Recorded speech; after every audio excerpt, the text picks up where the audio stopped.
So the night that you got hurt, you did all the soul searching, the Facebook post. The rant. This is the worst thing ever.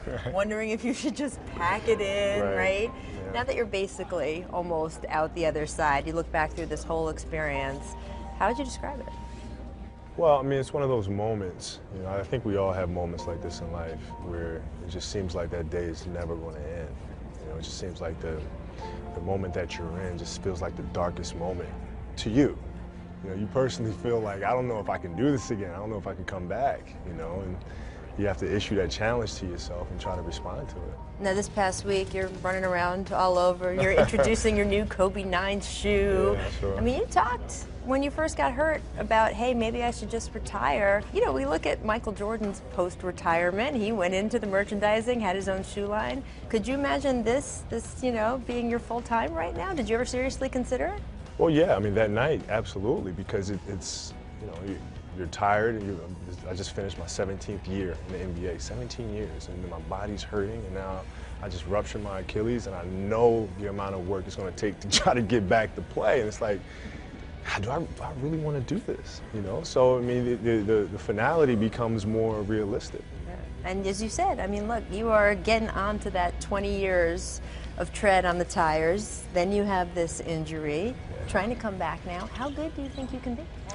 Well, I think I'll be okay. My game has to evolve. I'm not going to be as explosive as I was, you know, 3, 4 years ago, 5 years ago, maybe even last year for that matter. But you have to be willing to make those adjustments and, you know, honestly self-assess and figure it out from there. What do you think it's going to be like when you do step back out on the court? You know, I don't know. I've given it some thought, and just for the fact of trying to compose myself and say, well, I have a game to play, so I have to try to detach myself as much as possible from what's going on. Can you do that? I'm going to try. I'm going to try. I'm going to try. But it's hard. It'll be hard for sure.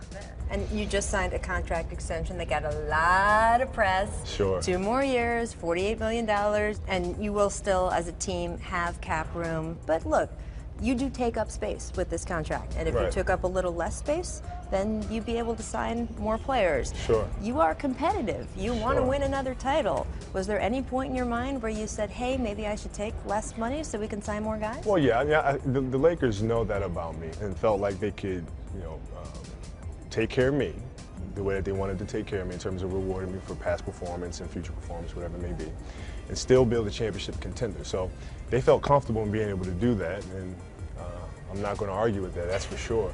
But at the same time, I still think it's kind of it's weird because players are put in a position where they have to have those conversations. It's like, well, the owners want to complain about the cap, but they're the ones that instituted the cap to begin with. So don't complain about something that you instituted. Right, and talk about sacrificing for the team. Because and then all the that player stuff. is put in a position where he has to make a choice based on public perception, and I don't think that's fair. All right, you once said, if you see me in the fight with the bear, pray for the bear. Right. Is that still going to be true when you come back? Yeah, Bear's having a hard time. I'm beating the bear pretty good right now. He's going to get me one day, but today ain't that day.